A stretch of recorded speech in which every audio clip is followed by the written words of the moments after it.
Hi, welcome to our YouTube-friendly version of NTD News.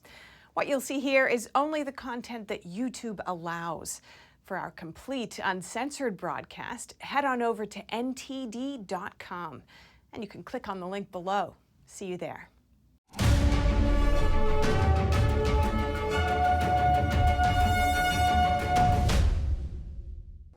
And lawyers for Hunter Biden say in a new filing that U.S. prosecutors have gone back on a plea deal that they had reached with him.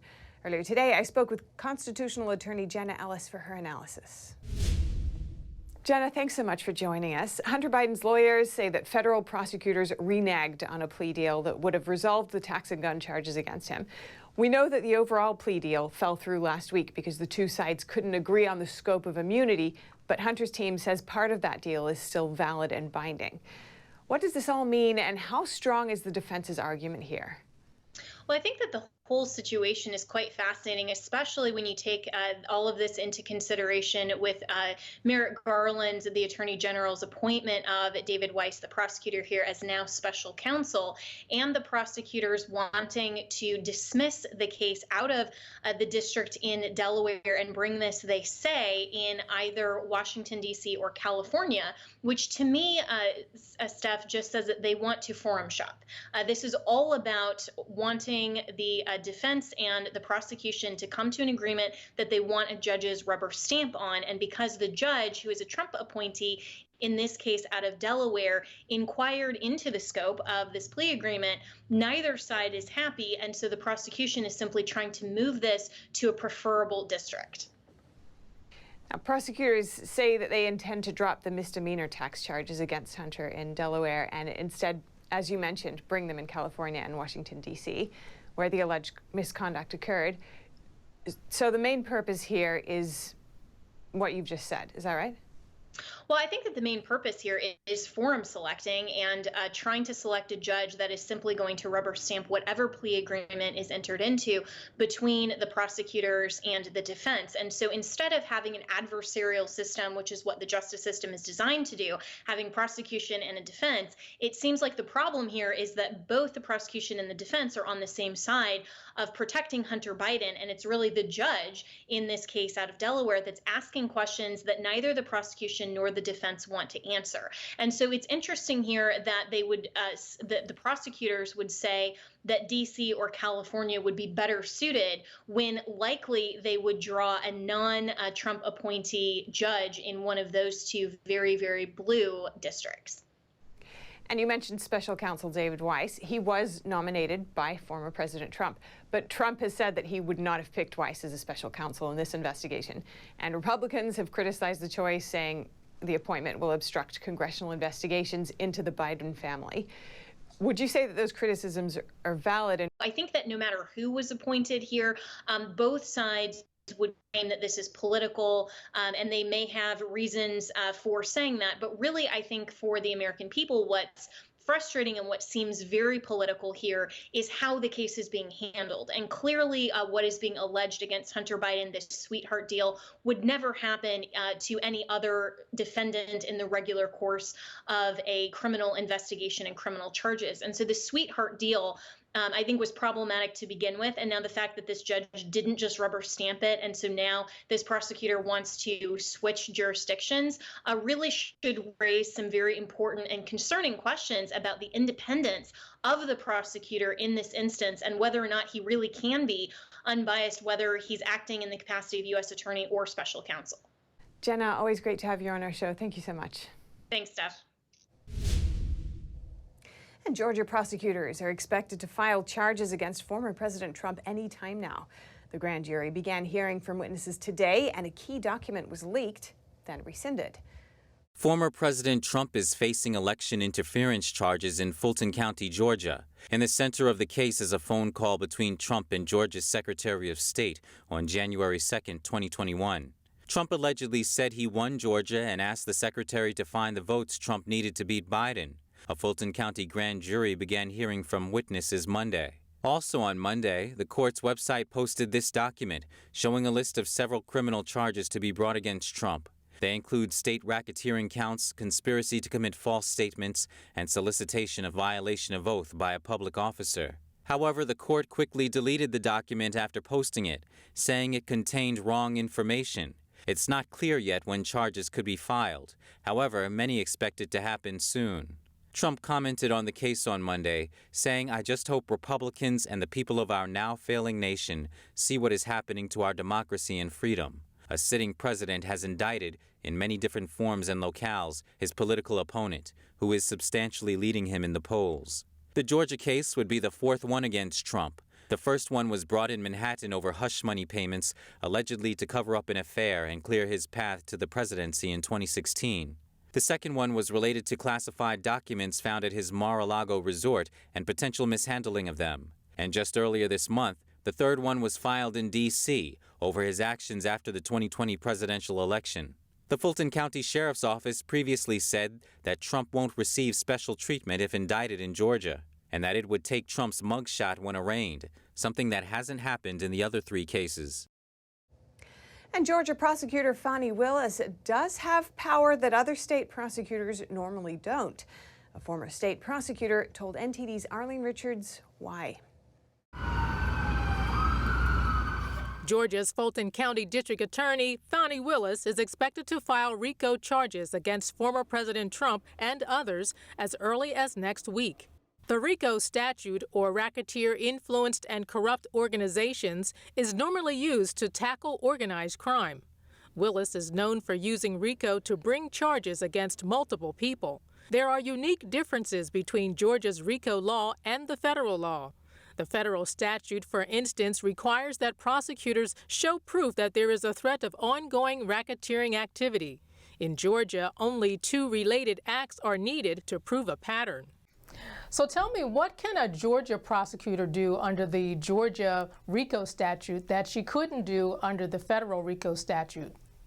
In the Georgia Rico case, because she has such free reign and because they have situations where people may not necessarily know each other, you get to have hearsay statements introduced in these kinds of cases that are not normally allowed in a courtroom. And he said hearsay is when a person testifies about what a third person told him. There are also some challenges. But these cases can go on very, very long. On Sunday, Trump responded to the looming indictment in a social media post. He said, "I made a perfect phone call of protest. What does phony Fani have to do with me? She should instead focus on the record number of murders in Atlanta." Part of Willis's investigation centers around a phone call that Trump had with Republican Secretary of State Brad Raffensperger on January 2nd, 2021. Numerous reports have focused on a statement Trump made during the hour-long call. So, look, all I want to do is this. I just want to find 11,780 votes, which is one more than we have, because we won the state. The statement lies at the heart of Willis's investigation into whether or not Trump attempted to overturn the election. Trump made the statement nearly 40 minutes into the call. It appears from the transcript that Trump made the call in an effort to get more time to present numerous findings of election fraud. If convicted under Rico in Georgia, Trump could face a mandatory 5-year minimum sentence. Arlene Richards, NTD News. And the death toll is expected to climb in the deadliest U.S. wildfire in over 100 years. The Biden administration says it's focused on finding those still missing, while outrage intensifies over failures to warn residents. NTD's Iris Tao has more from the White House. Specialist teams continue to search for those missing in the ruins of the Maui wildfires. And the head of FEMA told us at today's White House briefing that search efforts have been difficult. It is extremely hazardous. Nothing can prepare you for what I saw during my time here. And Hawaii's governor warned that the final death count could be much higher. They will find 10 to 20 people per day probably until they finish. And it's probably going to take 10 days. It's impossible to guess, really. The administration says it has sent hundreds of FEMA employees to help with survivors on the ground. And that is working with dozens of agencies in what it calls a whole-of-government approach. But questions are mounting over why the world's largest siren system stays silent when fires quickly spread into the neighborhood. The state is launching a formal review into its emergency response, but some are also questioning a lack of comments from the president. People of Maui, Mr. President! But the press secretary also confirms that President Biden has no plans to travel to Hawaii as of now, though she adds that we will hear more from him in the coming days. Reporting from the White House, Iris Howe, NTD News. An investigation is underway after a massive explosion shook a Pittsburgh suburb over the weekend. 5 people were killed, including a teenager. Another person is being treated for critical injuries. Crews from 18 different local fire departments converged on the scene in Plum, Pennsylvania on Saturday morning. They found one house leveled completely and 2 neighboring houses on fire. It took crews from 18 different fire departments to put out the fire and search the rubble for survivors. 57 firefighters were treated on the scene for minor issues. A local power company representative said the gas system there was operating as designed. Gas has been shut off in the area for safety reasons. The explosion is under investigation by the County Fire Marshal's Office, along with borough and county law enforcement. Officials say it may be a long process. And in Montana, a judge just handed down a significant victory to young climate activists. It was the first of its kind constitutional climate rally trial in the country. Now, Montana must allow agencies to consider certain pollutants when approving fossil fuel projects. That's because a clause in its state constitution guarantees, quote, a clean and healthful environment. Over a dozen young people, ranging in age from 5 to 22, brought the lawsuit. The ruling doesn't prevent mining or burning fossil fuels in the state directly. Instead, it reverses a recently passed state law that pertains to state agencies allowing projects. The law blocked them from considering what's known as greenhouse gases. The case could have legal reverberations for other climate lawsuits, as a handful of other states have a similar clause in their constitutions. Allegations of abuse of power and First Amendment violations are being made after police raided a Kansas newspaper last week. Police effectively closed down the Marion County Record, seizing phones, computers, and their file server. Police served a warrant on the small-town newspaper after suspecting its involvement in the identity theft of a local business owner. The warrant was signed by a local judge, but usually police are required to get a subpoena for materials taken from journalists. Local Police Chief Gideon Cody says there are exceptions to the subpoena requirement if there is a reason to believe the journalist is involved in wrongdoing. He also said when the truth becomes public, the justice system will be vindicated. The owner and publisher of the newspaper, Eric Meyer, says he plans to sue the city of Marion and the individuals involved in the raid. And the Marion County Record says its 98-year-old co-owner collapsed on Saturday and died. The newspaper attributes Joan Meyer's death to stress after what it called the illegal raid on her home and the newspaper's office. NTD could not verify the state of Joan Meyer's health before the warrant was served or her cause of death. 6 former Mississippi law enforcement officers pleaded guilty today to torture and abuse. The charges stem from cruel treatment of 2 black men, one of whom was shot in the mouth, breaking his jaw.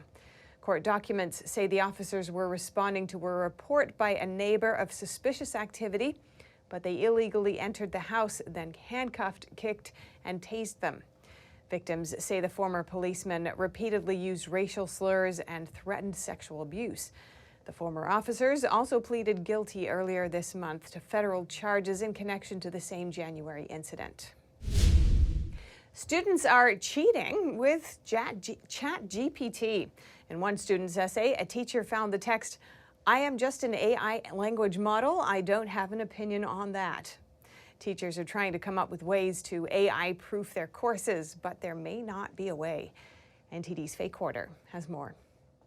Cheating is nothing new, but with smart AI programs like ChatGPT, which can write a perfect essay in 3 seconds, cheating is now fast, easy, and free, giving teachers a headache. There are AI tools that can detect ChatGPT's writing, but they're not capable of finding all the flaws. I know that people on the front lines are kind of tearing their hair out about how persistent the problem is and how much worse it's getting because The tools are just getting better. Educator Mike Bergen also says the tools are frequently wrong, meaning students who didn't cheat are falsely accused of cheating. There is no foolproof way to detect cheating. Be really engaged. Close read work.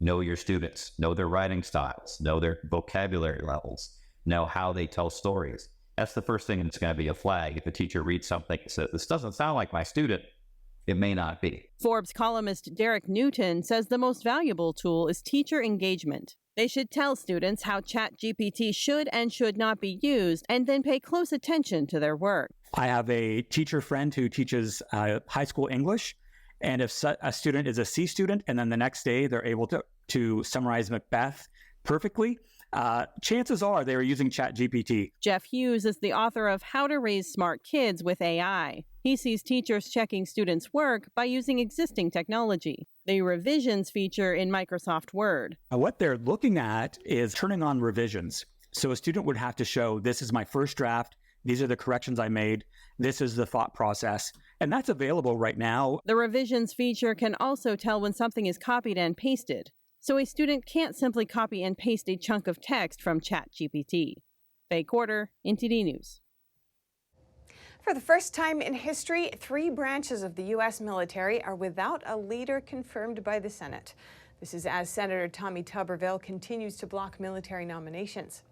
The U.S. Navy today became the 3rd branch of the military to no longer have a leader for the first time in history. Retiring Chief of Naval Operations Admiral Mike Gilday gave up command. The other 2 branches are the Army and the Marine Corps. Defense Secretary Lloyd Austin calls the situation unprecedented, unnecessary, and unsafe. President Biden has nominated Admiral Lisa Franchetti to lead the Navy.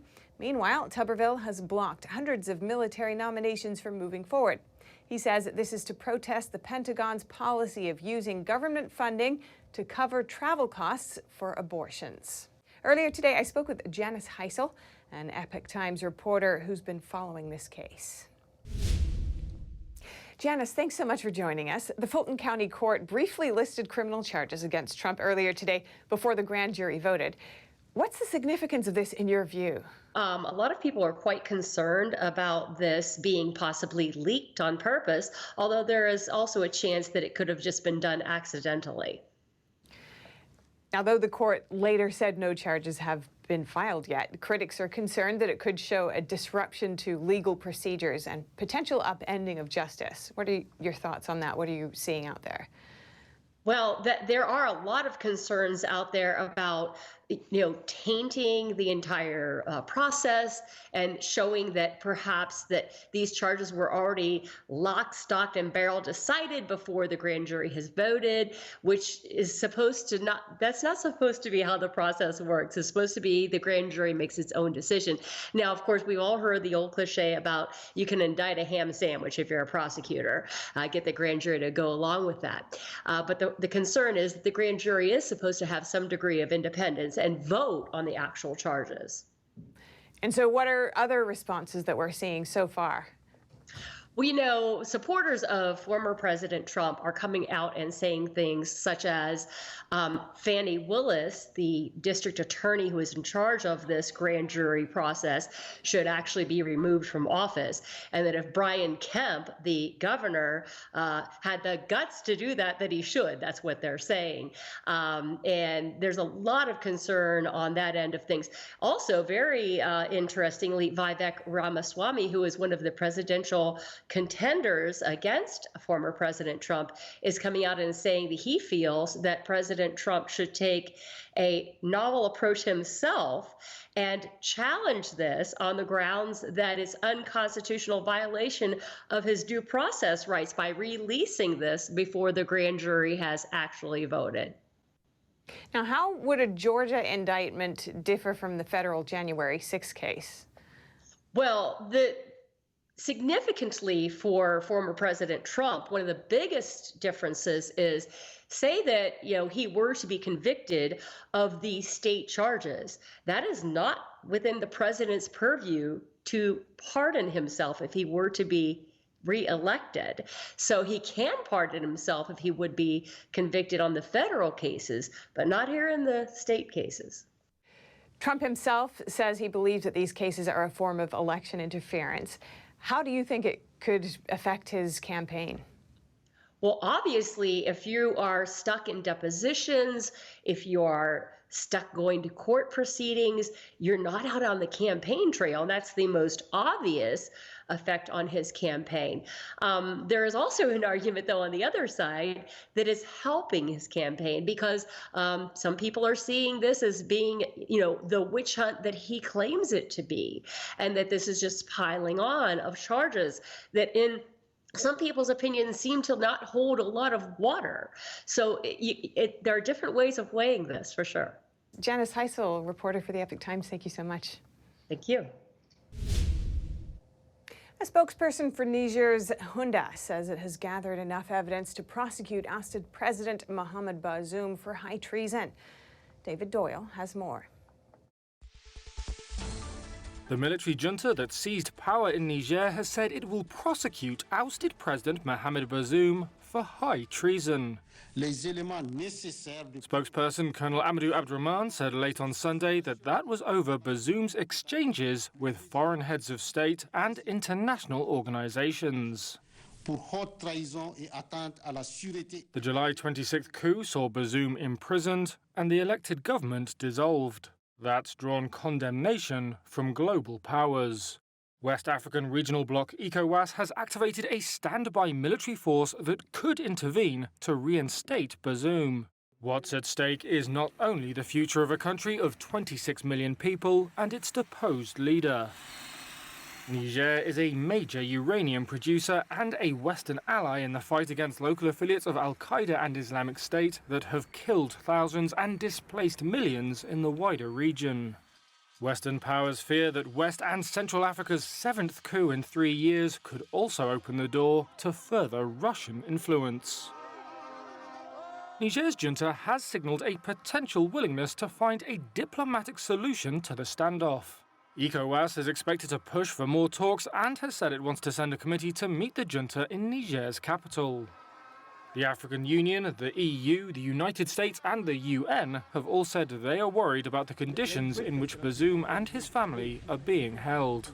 Bazoum's political party has said they have no access to running water, fresh food or doctors. Bazoum told Human Rights Watch that his son needs to see a doctor because of a serious heart condition. However, the junta said on Sunday that Bazoum was regularly seeing a doctor. The last visit was on August 12th, it said, adding that the doctor raised no concerns about the health of Bazoum or members of his family. And over in Argentina, the presidential primary election has taken an unexpected turn. A libertarian outsider has emerged as the frontrunner. Javier Milei, an economist and admirer of former President Trump, secured 30% of the votes counted on Sunday. The country's two main political forces were both trailing behind him. This marks a huge shakeup in the race toward the presidential elections in October and could signal a possible change in the country's political landscape. Milei has vowed to, quote, put an end to the parasitic and useless political caste that is destroying Argentina. His coalition has pledged to drastically cut government spending, deregulate private gun ownership, and dollarize the economy. China's largest private real estate developer, Country Garden, is seeking to delay payment on a private onshore bond for the first time. This is the latest sign of a stifling cash crunch in the property sector. NTD Business's Don Ma speaks with an analyst to try to identify the core of the crisis.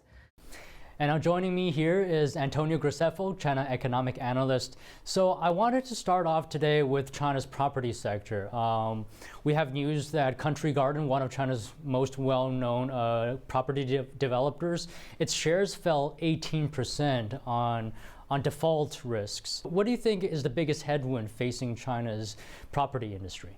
Well, I think one of the problems is that the property industry is famously overblown in terms of the prices are too high, the debt is too high, the sector has been struggling for 3 or 4 years. So when you have bad press, even though it's justified, but when you have bad press, that then makes the situation even worse because people are even more afraid to invest, even more afraid to buy homes and things like that.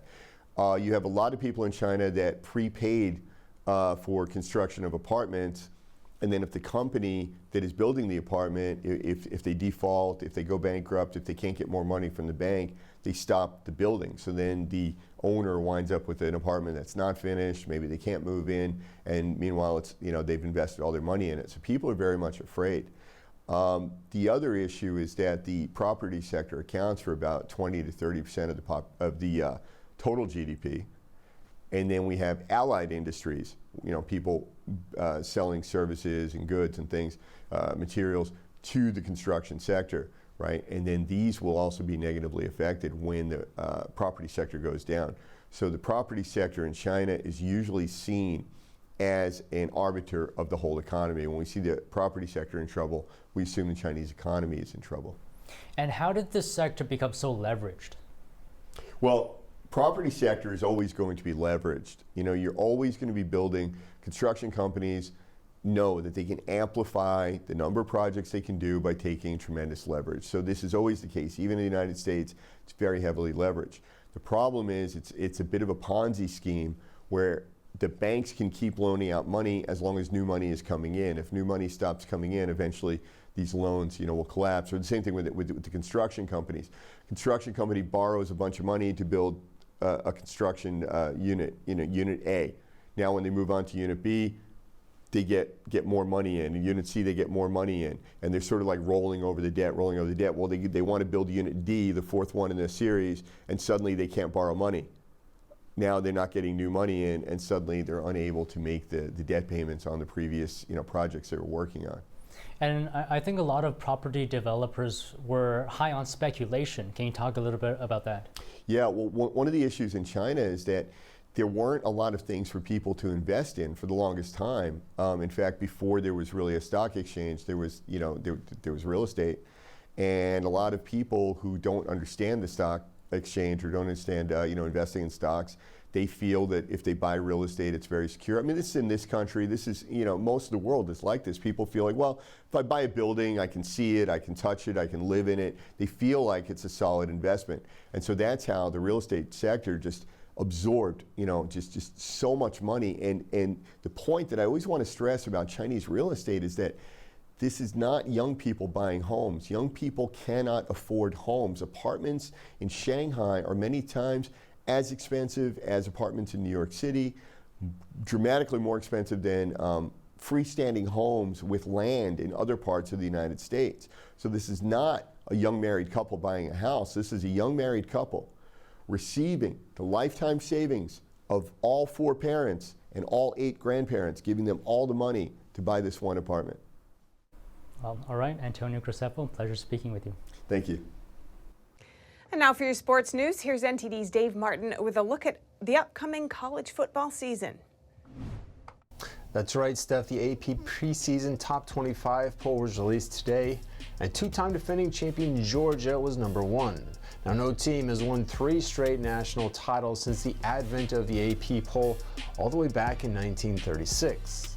The Bulldogs, who've now won 17 straight games overall, have had 25 players drafted over the past 2 years, including 8 in the first round alone. They'll also have to replace quarterback Stetson Bennett, who was 4th in the Heisman voting last year. Now, behind Georgia was Michigan with their highest preseason ranking in more than 3 decades.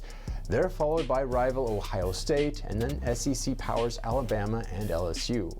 For the Tide, the number 4 preseason ranking is their lowest since 2009.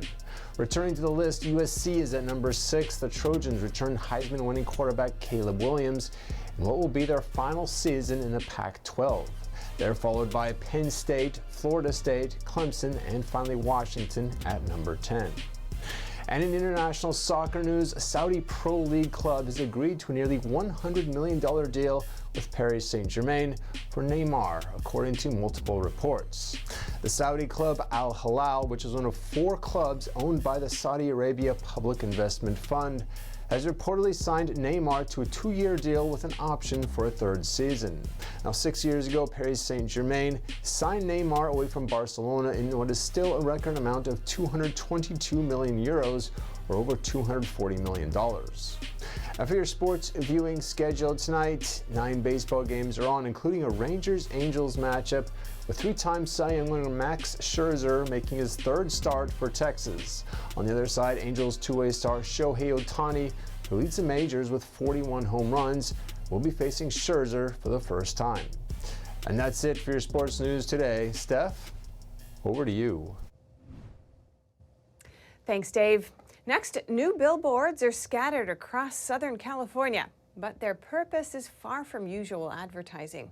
Instead, they feature the faces of murder victims. NTD's Christina Corona has more. Los Angeles County officials held a press conference on Saturday below a billboard featuring victims of unsolved homicides next to the 605 freeway in Baldwin Park. We stand here with the families of murdered victims, and we are calling on the community to help our investigators by coming forward with information to solve these murders. These are not just billboards, but a prayer for help from each one of these families.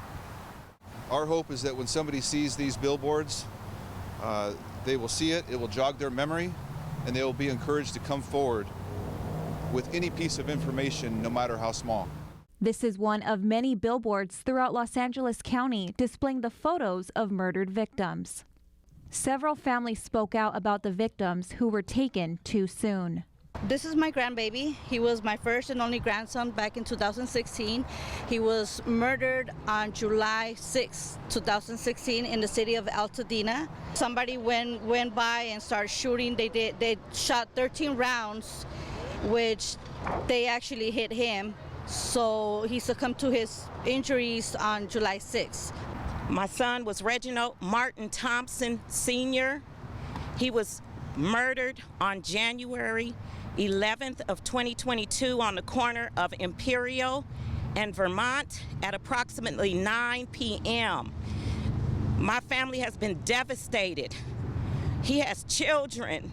For those who want to help and come forward with information on these cold cases, there are several tools in place to do so. Crime Stoppers is an organization that was put together in order to report criminal activity anonymously. The Crime Stoppers app is 100% anonymous, or you can call the number and you remain anonymous, so they don't ask you any question about yourself and you give off that tip. It's very, very important, right? We want to make sure that we get criminals off the street so that there's no other victims.